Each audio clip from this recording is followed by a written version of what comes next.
Okay, guys, welcome back. Today we're going to start our quadratic section. Okay, quadratic functions. I have here 9.1, but it's really 9.1 and 9.2. I'm combining them together. So please make sure you check out the homework online because it's a little bit of 9.1 and it's a little bit of 9.2. And we're going to talk about one of the most important and useful skills in algebra.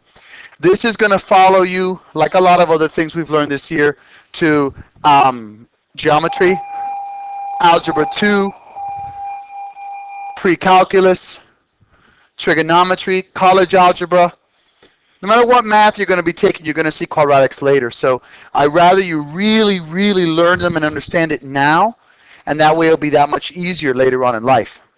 So we're going to first talk about the standard form of a quadratic function. There's a lot of different forms.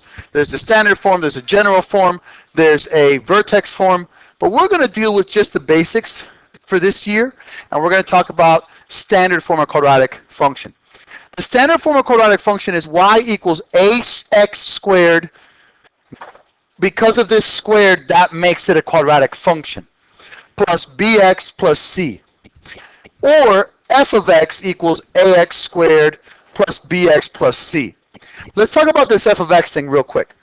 You guys remember that y is dependent, right? That depends on the x, right? X is independent. Okay, now, I don't know if you guys remember, but we talked about function notation f of x. And f of x is the same thing as y. So f of x is also dependent. Now, what is this f of x thing? Okay, guys, f of x reads function f with independent variable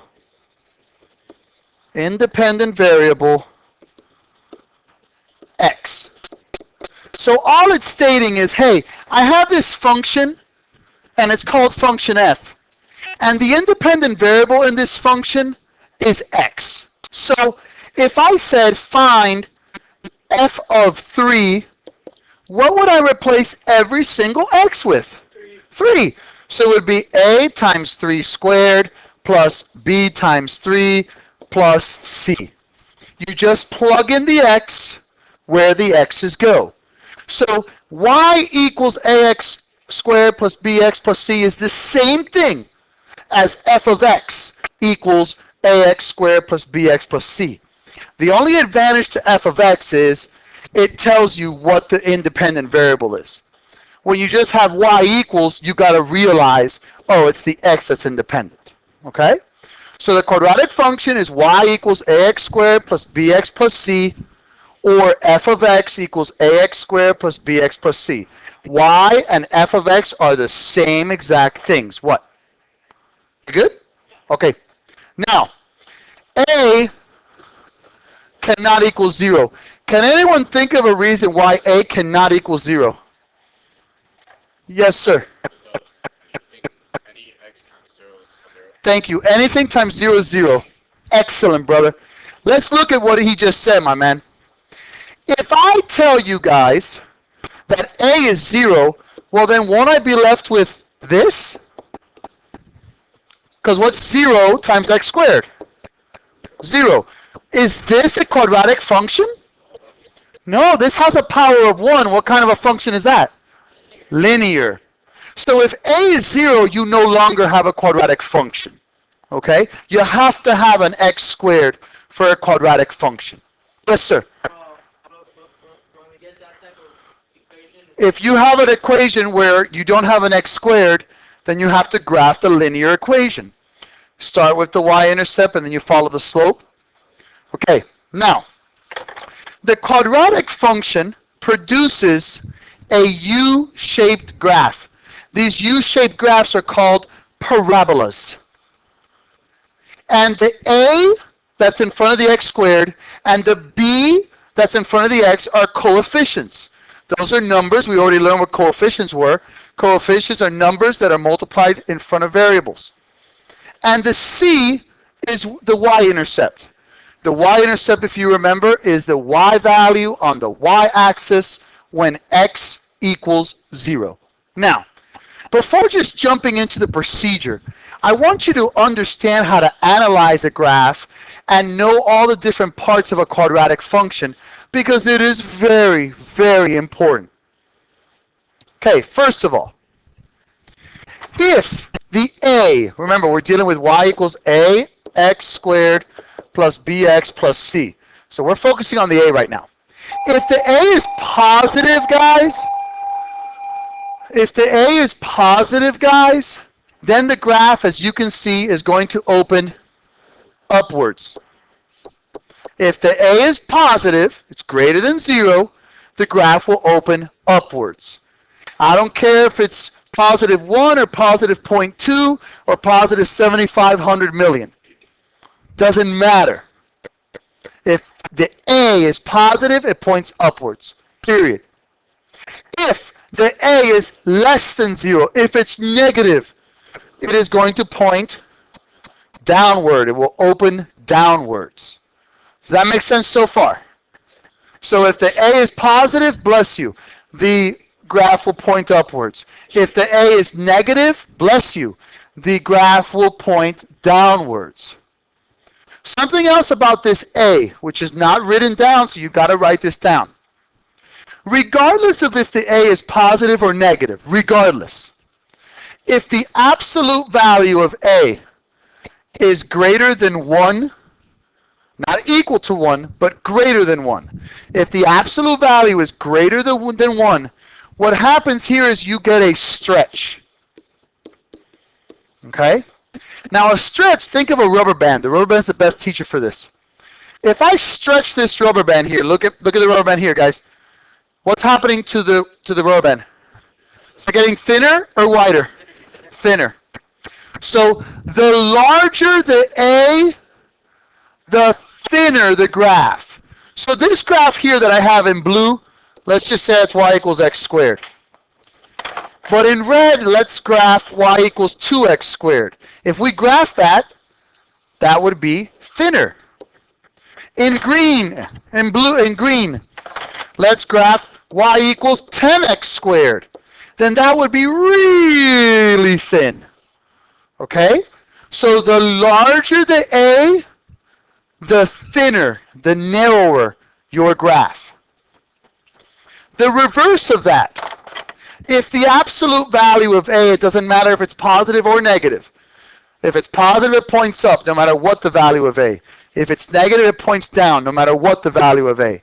But if that absolute value of a is greater than 0, but less than 1, in other words, it's a fraction or a decimal.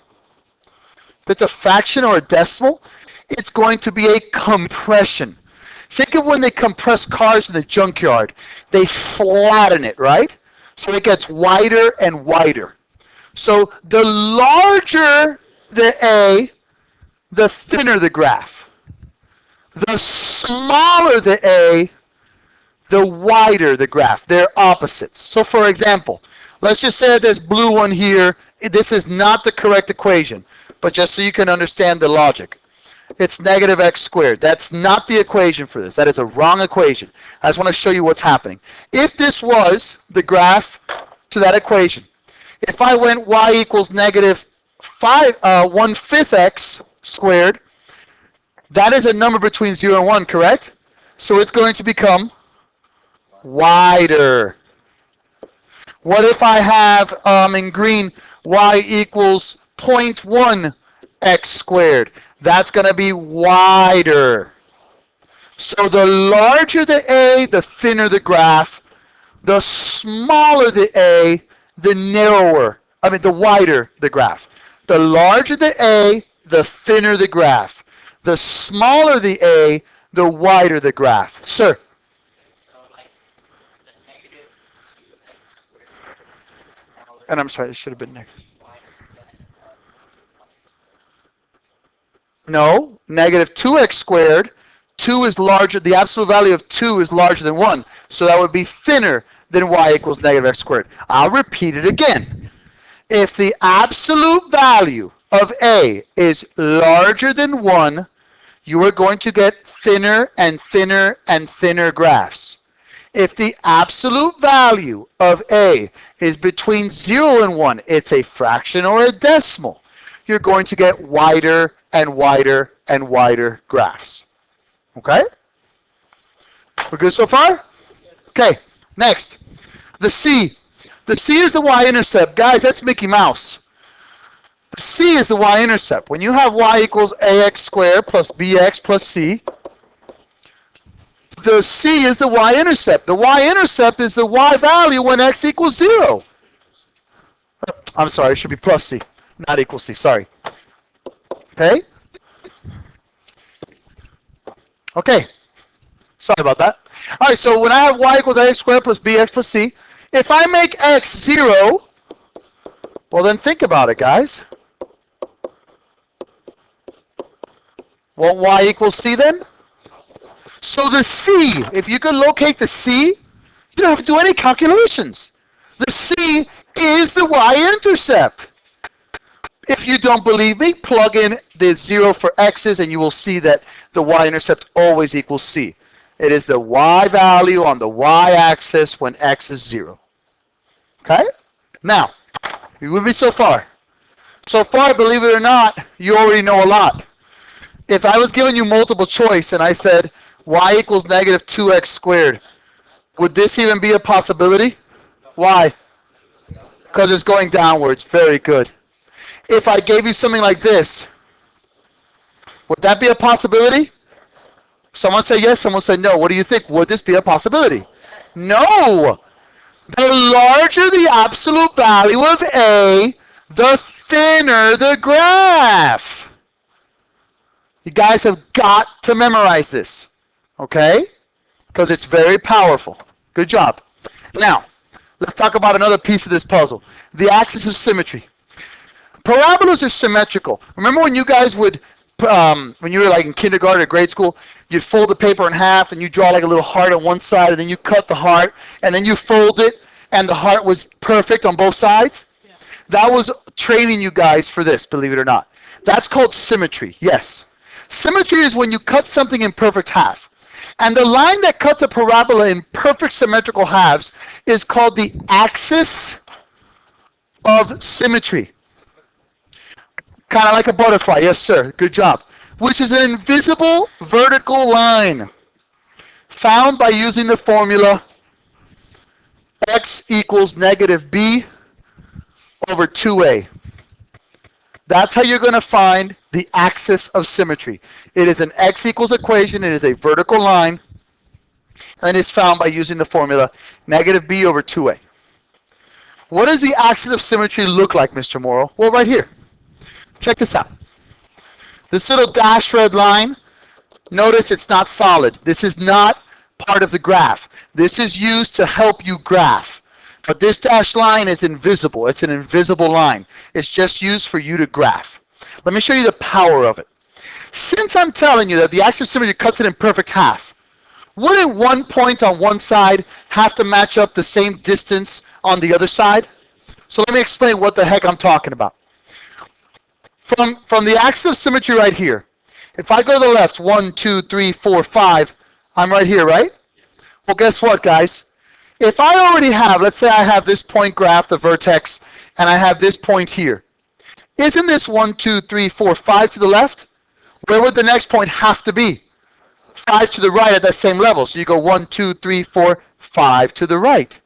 Let's look at this guy right here. From the axis of symmetry, it's 1, 2, 3, 4, 5, 6, 7, 8, 9, 10 to the left. Where's the point on the right side from there? 1, 2, 3, 4, 5, 6, 7, 8, 9, 10 to the right. Those I like to call mirror images. Because it's the same exact point, but just on the other side of the parabola. That's the beauty of the axis of symmetry. Even if I have a negative a, and the graph is pointing down, I still have an axis of symmetry, and it still works the same way. If I go, this point here is 1. If I go 1, 2, 3, 4 to the left, well, then I have to have a point 1, 2, 3, 4 to the right. So it makes sense, the mirror image. All right, believe it or not, all of these are little pieces that we're going to put together in about one more slide. May I continue? You sure, my brothers? Thank you, gentlemen. The vertex. When you're graphing a parabola, you have this little point. I like to call it the swivel point. It's either at the bottom or at the top, and we're going to investigate that a little bit more. But that's what the vertex is. That's either the lowest point of the parabola or the highest point of the parabola. It's either the maximum or the minimum, and we're going to explain that in a second. But before I do that, I want to show you the formula. Remember how I told you that when you have f of x equals ax squared plus bx plus c, right? This formula shows you why this is important. You're going to find the axis of symmetry, which is negative b over 2a. That's an x equals value. So that's my x, right? And then look what I have here. F of negative b over 2a. What am I replacing every x with? Negative b over 2a. So for example, if I had the axis of symmetry was a 3, to find my vertex, I would plug 3 into all of the x's. So I'd have a times 3 squared plus b times 3 plus c, and then I would find the value of y. So the vertex is the axis of symmetry. Plug that axis of symmetry into your equation and find the y value. That's how we do this. And trust me, we're going to have practice on this, but I have to make you walk before you run. Like it says here, simply plug in the axis of symmetry into the quadratic function and solve for y, which is also known as f of x. So once you have that axis of symmetry, plug that sucker into the equation and you will find the y value, making the vertex. Now, if the graph opens upwards, gentlemen, if a is greater than 0, it's opening upwards, what you're going to have is a minimum. Check this blue graph out right here. This is the minimum because it is the lowest point possible. That is the lowest point possible. Check out what else I labeled. This is my y-intercept. That's the y value when x equals 0. And look at what else I put. The x-intercepts. If the y-intercept is the y value when x equals 0, what are the x-intercepts? It's the x value when y equals 0. And guess what? The x-intercepts, guys, that's the whole point of this. Those are your solutions.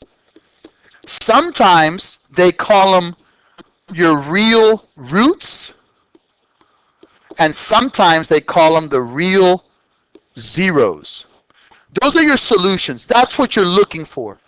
Later on in this chapter, I'm not going to say graph. I'm going to say solve the quadratic equation. And I'm going to give you an equation, and you're going to have to solve. You're going to have to find the x-intercepts. You're going to make y 0, and you're going to solve for x. That's a little bit later, but I just want to show you what the point of this is. Because a lot of times, people learn how to graph a quadratic equation, a parabola, and they're like, okay, great, I did it. So the so is you're looking for the x-intercept. You're looking for the the x value when y equals 0. And if you're thinking, bro, when do you ever use this? Guys, have you ever seen a bridge that's like this? Right? That's a parabola. Any bridge that you've ever seen with that, they had to use this. Anytime you have a doorway that's curved like that in a parabola, you have to use this. You enjoy satellite TV? Okay, that's a parabola. Okay? Very, very important. Now, when a is less than 0, okay, you're going to have a maximum. And in this particular instance, I put no x-intercepts. Does this ever go through the x-axis? Yeah, so this is going to have no solution. It has to go through the x-axis to have a solution. If not, you can graph it, but it will not have any solutions. So if the graph is pointing upwards, I have a minimum. If the graph is pointing downwards, I have a maximum. Does that make sense too, guys? All right. One more slide to put it together, and then we'll actually do some work. So what does the graph of a quadratic function, y equals ax squared plus bx, or of course, f of x equals ax squared plus bx minus c, aka a parabola, look like? What are the significant parts of the parabola? Well, here's the parabola, boys. And this parabola is made of everything that we just talked about. The axis of symmetry cuts this in perfect half. That's my axis of symmetry. I find my axis of symmetry by using the formula x equals negative b over 2a. I can prove that it's the axis of symmetry. This point right here is 2 to the left of the axis of symmetry.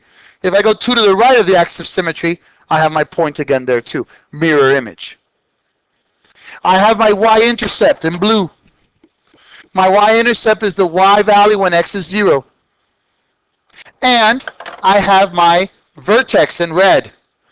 The vertex is the negative b over 2a. Plug that value into the equation for x and find the y.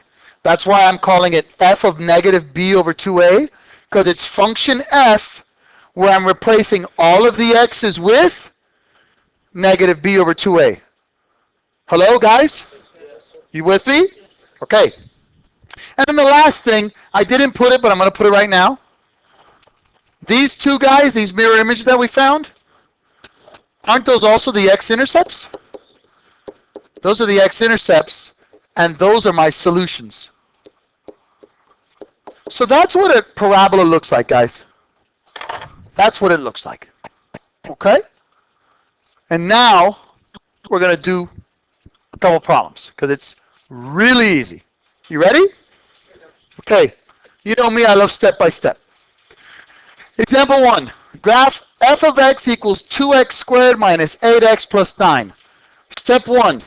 Find the axis of symmetry. Please, big warning. Do not do this the way you want to do it. Do it the way I'm teaching you, please. I promise you it's going to be easier that way. So find the axis of symmetry. That's negative b over 2a. Well, b is negative 8, right? Okay, for those of you that don't see it, I suggest you label. This is a equals 2, b equals negative 8, and c equals 9. That takes 2 seconds, and now you have all the letters there for you, right? Because that's a in front of the x squared, that's b in front of the x, and the number by itself is c. You with me, guys? So I want to find the axis of symmetry. So negative b over 2a is going to be 8 over 4, which equals 2. So x equals 2 is my axis of symmetry. Sir, negative times a negative 8 is positive 8. 2 times a, which is 2, is 4. You guys got to be able to plug in the values. Come on, man. Oh, God. Negative b. Oh, okay. Okay. Thank you. Okay. Now, once you find the axis of symmetry, graph it. Dashed line on x equals 2. I hope you remember an x equals equation is a vertical line. It's a dashed line. Remember, it's a dashed line. Dashed line. Find the vertex. Well, my negative b over 2a is 2. So what am I going to plug into this equation to find the y? What? Guys, what am I going to plug into this equation now if my x is 2? Am I not looking for f of negative b over 2a? What does negative b over 2a equal? So I'm looking for f of 2. So what does that mean I replace all of the x values with? A 2. So it's going to be 2 times 2 squared minus 8 times 2 plus 9. 2 squared is 4. 4 times 2 is 8. 8 minus 16 is negative 8. Negative 8 plus 9 is 1. After you have found your vertex, graph it. 2, 1. Step 3. Find your y-intercept. What's the y-intercept? Thank you. Isn't it the c value? Didn't you already locate your c value? So 0, 9. If you don't see that, plug in 0 for x, and you'll see that it equals 9. Graph it. And also graph the mirror image. If this point is 2 to the left from the axis of symmetry, where's the mirror image? 2 to the right. You're done. You've graphed a parabola. Okay? Now, no, this does not have a solution. Now, step 4, very important.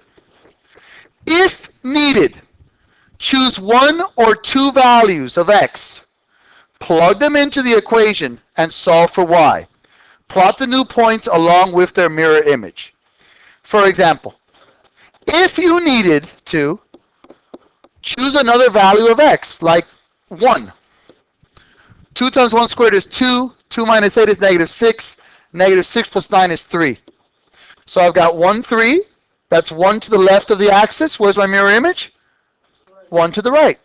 Perfect. Now, the question. Okay, you said if needed, Mr. Morrow. When do we need this? You only need to do this when the vertex equals the y-intercept. Are the vertex and the y-intercept in this case equal? No, so you do not have to do step 4. Sometimes, and it's going to happen on your homework, and you're going to come in tomorrow, you're going to say, I don't get it. No, you do get it. If the vertex is equal to the y-intercept, you must do one more test point. You have to. And then graph its mirror image. You with me? All right, let's put it together. F of x equals x squared plus 9 plus 8x. Does anyone see what we first have to do here? Does anyone catch the problem? Well, don't label yet because you're going to label wrong here. Thank you. It's not in the right format. This has to be f of x equals x squared plus 8x plus 9. Now let's rock and roll. Axis of symmetry is negative b over 2a. So that equals negative 8 over 2 times 1. So x equals negative 4. Graph that bad boy. 1, 2, 3, 4. A dashed line. It's a vertical line because it's an x equals. Step 2, the vertex. It's the negative b over 2a, which we just found. And then I got to plug that into the equation. So, negative 4 squared plus 8 times negative 4 plus 9. Negative 4 squared is 16. Minus 32 is negative 16. Plus 9 is negative 7. Graph it. 1, 2, 3, 4, 5, 6, negative 7. Negative 4, negative 7. What's my y-intercept here? Guys, what's the c? Remember, a is 1, b is 8, c is 9. So, 0, 9. Mirror image. This is 4 to the right, so where's my mirror image? 1, 2, 3, 4. Do I need an extra test point? Are the vertex and the y-intercept the same? So no, I do not. I just graphed a parabola. Does that make sense, boys? That is the procedure you're going to use all night tonight. Over and over and over and over. Sir, you have to do everything exactly the way I just said. I want to see on your paper, 1, I want you to put axis of symmetry and show me. I will know on the graph because it's the dashed line. You're going to put 2, vertex, and you're going to show me. You're going to label 3, y-intercept, and you're going to show me. If the y-intercept and the vertex are equal, then you're going to drop down here, and you're going to make an x and y table. Just choose one point, and then find its mirror image. Sir? No, we do not have to write the solutions yet. Now we're going to walk before we run. Last thing, to show you guys how much you really have learned already today. Determine whether the function has a maximum or the minimum. Okay, it's taking way too long. Is it going to have a minimum? How do you know, son? Not the x. The a is positive, correct, guys? Hello, there's an a here of 1, right? So does that mean the graph is going to point upwards? So won't it have a minimum? Now, what is the minimum? Well, we got to find the vertex. Before we can find the vertex, we got to find the axis. The axis of symmetry is negative b over 2a. So that's going to be 4 over 2. So x equals 2. That's my axis. My vertex is my negative b over 2a value, comma the y value when I plug it in.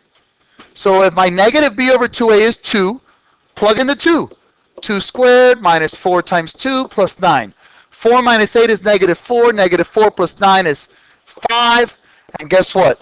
My maximum equals 2, comma, pay attention, Moral. My minimum equals 2, 5. Perfect timing. Homework is valid. 9-1 and 9-2. Check headline. Thank you for a great lesson. May God bless you and have a great day. Bye-bye. You're welcome, guys.